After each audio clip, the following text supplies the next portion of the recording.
never think contract is a bad word. With clarity, it also means that then you go into a relationship which is more harmonious.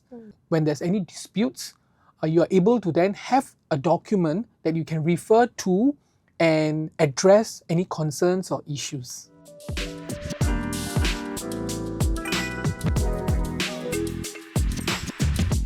Hello everyone, welcome to LaunchPod, the podcast series where we explore pertinent topics on entrepreneurship in Singapore.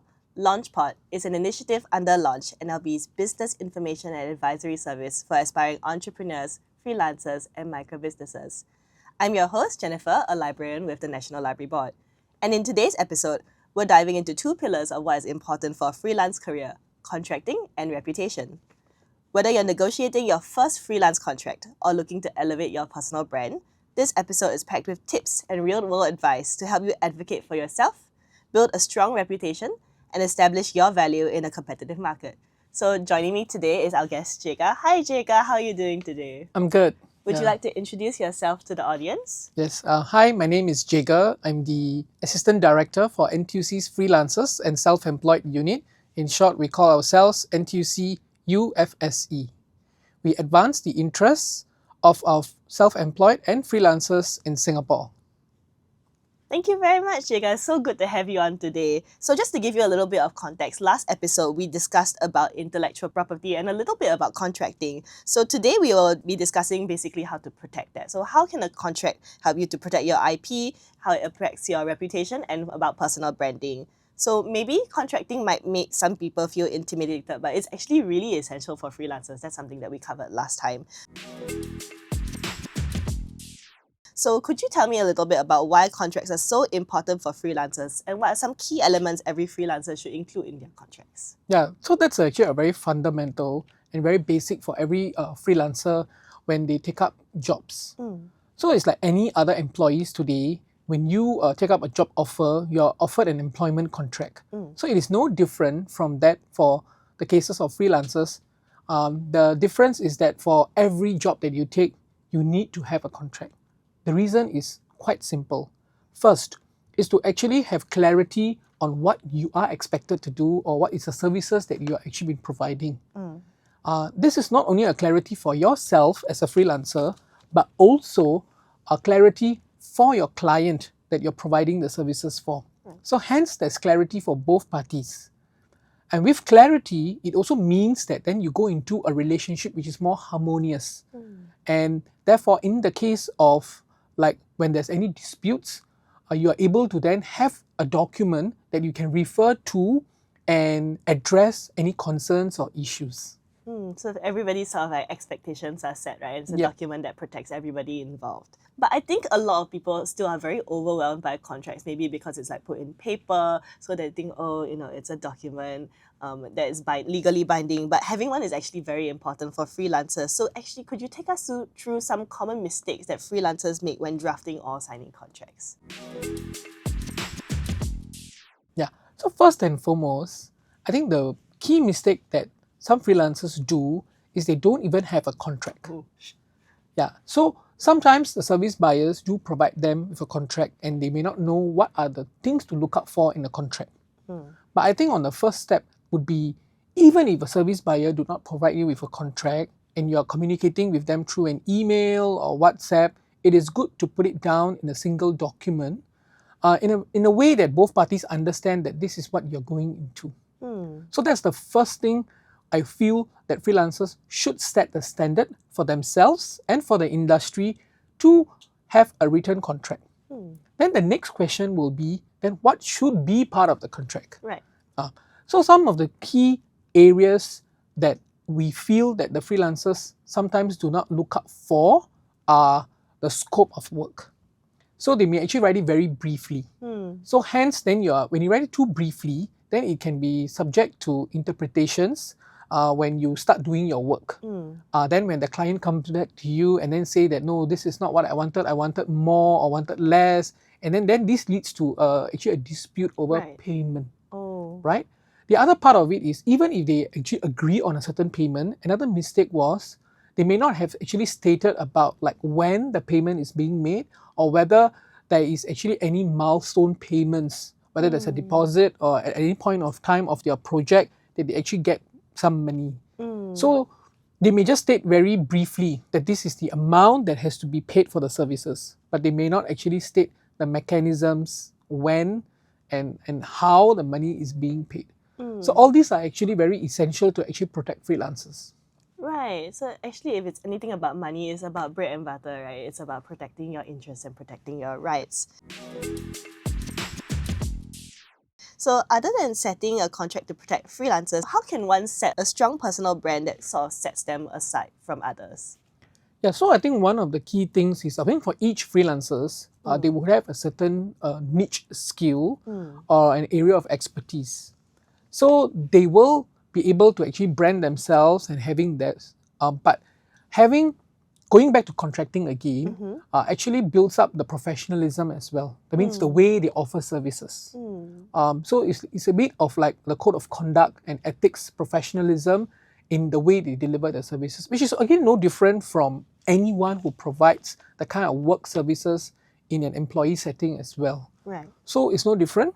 And therefore, they will then need to find themselves, like if they set up a micro business, for example, the reason is because they want to put it as a business and they want to brand it as something, right?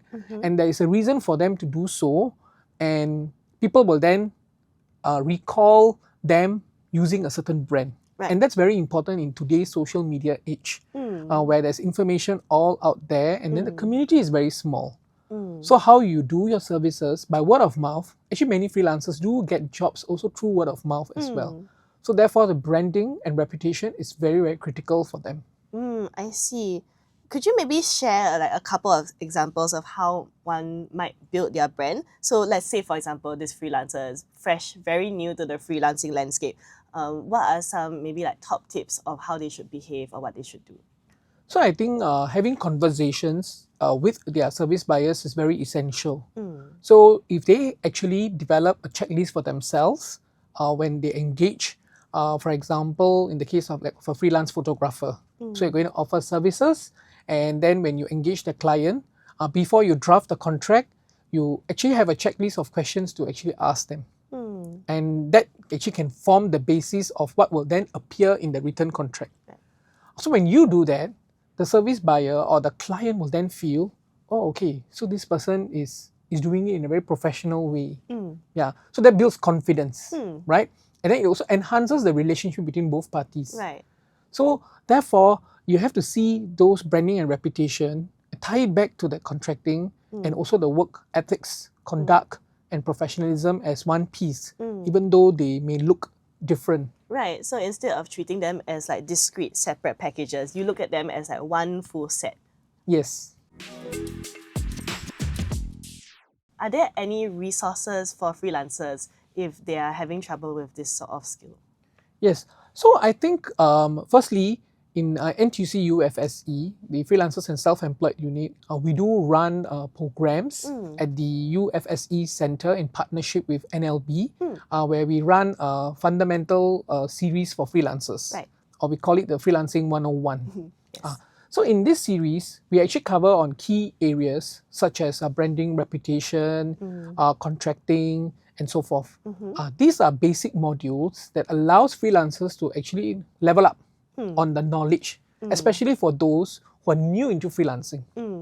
We also have one-to-one coaching. It's not mentoring. Mentoring is very industry specific, but this is what we call the one-to-one coaching. Right. So when they want to like go into freelancing as a new person, could be fresh, or they may be actually transferring from an employee-employment relationship into freelancing space. And they may want to know what are some of the things that they need to look out for and should avoid. And these coaching services will then help them to look out for some of these things. Right. Yeah. Apart from that, there are also resources available, whether in the form of NTUC UFSE, plus also with our partnership with NLB. Launch also provides some of these resource kits as well. Yes. So this actually helps them to give them more information so that they are equipped with the right tools to build that sustainable freelancing career for themselves. Right. Those all sound like very useful resources. You can check out the links in the description below if you're interested in any of them. Right, let's move on a little bit and talk about red flags. So what kind of red flags should you look out for yourself while being mindful about building a reputation? I mean, like your actions speak louder than words. So what are some of these things that people should look out for? I think the most important is it's important for them to do reference check of as much as the client will actually do a reference check on the freelancer to see whether you have a certain reputation and branding of delivering your services. It is so important for the freelancer to also do a reference check of the company. Yeah, because there are so much companies out there. Right? So good to do a simple Google search and see whether there are anything about this company that you know of. Yeah, before you engage. So the reason is also because you do not want to enter into a transaction when actually there could be some cases that the company is going on, or the company is probably very new into the sector, and you do not know whether they will actually pay you eventually. Right? So it's good to do some sample reference checks. Second is have a conversation, which is very useful, and always think that you actually have the negotiations power to be able to then say what can appear on the contract. Because it's still negotiable. Yeah. And I think don't go into broad strokes, because that will then tie you up with eventually having more areas for disputes in the future. Yeah, so it's important that each area that you cover, make sure you cover the aspects of your work in a very detailed manner as much as possible, but do not constrain it such that it also makes it even difficult later to make too much of variations. So it's like a certain level of specificity would be good just to protect yourself and protect your own interests. And usually, in the case of the freelancers doing their services, they are very professional in what they do, and they do it well. They know it. So therefore, it is also their responsibility to then educate their clients. Right? Because as a client, they may not know what are the specifics of certain things. But as a freelancer, if they have been around for some time, they would exactly know what are the things to look up for. That's their domain of expertise, right, in a sense. Yes. So therefore, I think each of them can put that value to the table as a client, as a freelancer, and the open conversation will then lead to better outcomes. Freelancing isn't always like smooth sailing for them. So there's a lot of difficulties that they face. I'm sure that you're very clear about that. So whether they're like difficult clients or competitive markets, these challenges are kind of inevitable for freelancers.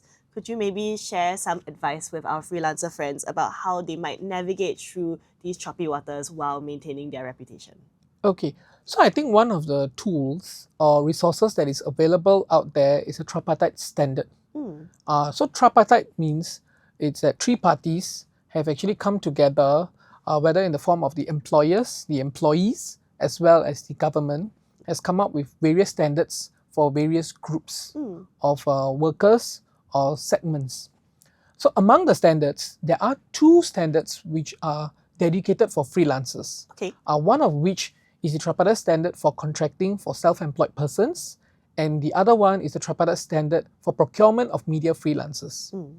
The difference between the two is that for the media freelancers, there is a component of insurance due to the nature of work. So this is to actually protect them and also to provide that safety aspect in the nature of their work. If not, the common terms that the standard actually outlines is to tell you who the party that you're contracting with. So that's a form of a reference check. The second thing is the scope of work. And it depends on the nature of services that you provide. You try to be as clear as possible. And some of us, we do it in our emails. Yeah, so emails, right? The threads after a while can be very long. And it can be, then it's very difficult for you to then go back and navigate. And then it can be also time consuming. Time is money, right? For freelancers, time is money. So therefore, you do not want to put yourselves in this email and WhatsApps particularly, because today it's very convenient for us to actually exchange and chat over WhatsApp. So some of these things, you have to find ways to translate it into a very clear job scope. That's the second part. The third area is then the payment part. This is a bread and butter. Yeah, so it's important not to just state the amount, but also to say what is the payment terms. Is like it when are you going to be yes, paid? when are How you will you going be to pay? paid? No. And also about whether it is a milestone. So usually, if the project is for a very long term, then it's good for you to then have some checkpoints and then say how much would you be paid when you complete this particular piece of work, then you'll be given. If you require a deposit and that is actually your practice, then be just consistent and put it upfront about it. Because cash flow because the freelancers do not have a monthly income, a fixed monthly income. So therefore, it is important for them to protect their interests in terms of cash flow. They know themselves better, right? So then they should put it upfront and negotiate where possible and put it that down clearly. Then the other two areas, which is very good to have, it will be variation. So sometimes when they start off the assignment, they may not know that a certain piece of work is required or there may be additions that is required. Then the variation, just make it very simple that if there's any variation, both parties will then come together and mutually agree. Right. Like things change. You have to adapt to certain circumstances, right? Yeah. And then I think the fifth one is usually, I think in an Asian context, people may actually feel what we call maybe paiseh about it. But I think it's good to be upfront about it, which is what we call the dispute resolution. I mean, we all want everything to go well. Right. So we will never think about like, if what goes wrong, right? The So we won't worst case so then what do we do, right? Right. Actually, that's a very important area to be covered in the contract. Okay. Is that so? So is to say that if there is a dispute, how do you go about handling it? So usually the first instance is to actually come back and discuss internally. And then if let's say internally both parties are unable to resolve, then there should be an agreement that you will then seek a third party. Then it depends on the nature of the dispute, then which is the third party that you will be actually seeking for mediation services. And there are mediation services available for different things, for example, when it comes to whether payment or intellectual property and so forth. But this is something I feel, first, never think contract is a bad word. You should say contract is a good thing. There are templates available. In fact, TAFEP, Tripartite Alliance for Fair Employment Practices, do have a resource kit and that provides a key engagement template for freelancers. Oh, that sounds very useful. I think a lot of people are very scared by the word contract. Like, it sounds very daunting to them. But it's nice to know that you can do it in a way by yourself and there are resources to help you with it. So I think the first is they need to be confident that they have the power to actually negotiate. What they need is to cover these key areas. Let me repeat that again. First, who are the parties involved? What is the scope of work? The payment, and when will the payment be made? Variation on how you will deal with it. And when there's a dispute, how do you go about resolving it? Right. If you cover these 5 key areas, you're pretty much covered. You're pretty much covered. Okay. Having said that, even in the cases of, let's say, the company don't pay you, then you don't have to go back and forth looking at your WhatsApps, your emails. You at least have a written document. Then when you want to actually pursue, you already have a document for you to reference. Actually, I heard that you guys have a freelancer directory as well. Yes. So this directory, currently we have made it exclusive for 2 groups of freelancers, which is the coaches as well as the creatives. So this is very carefully curated.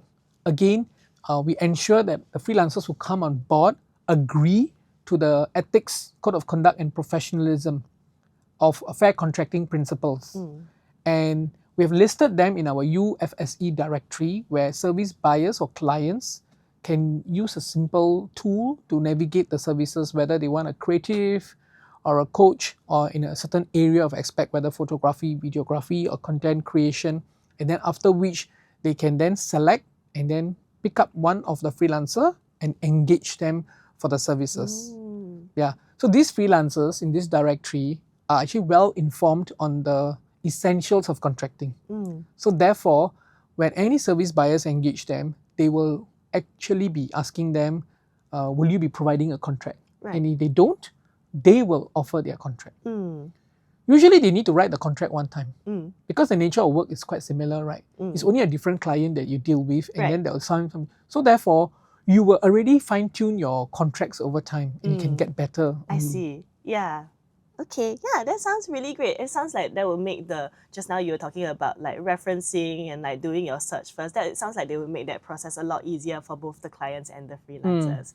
So if you would like to know more about any of the resources that were mentioned in this episode, we'll be leaving a link in the description below. You can feel free to check that out for all of NTUCU FSC's resources.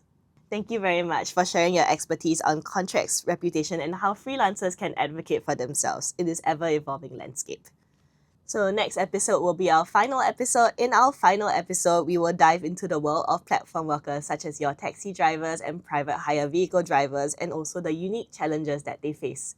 We will explore how the new Platform Worker Act, which took effect on the 1st of January 2025, and how it is shaping the future of work for these workers. Thank you very much for joining us on LaunchPod today. If you are a freelancer, platform worker, or aspiring entrepreneur, do check out Launch, which is NLB's Business Resource Center, which connects you to the right resources, spaces, and networks. Sign up for our free one-to-one consultation sessions with our Launch specialists, participate in our programs, and also visit the Launch page. You can scan this QR code or access the link in the description to find out more. Please subscribe or follow the LaunchPod series on NLB SG's channel on Spotify or YouTube, and also share this episode with anyone who you think might need it.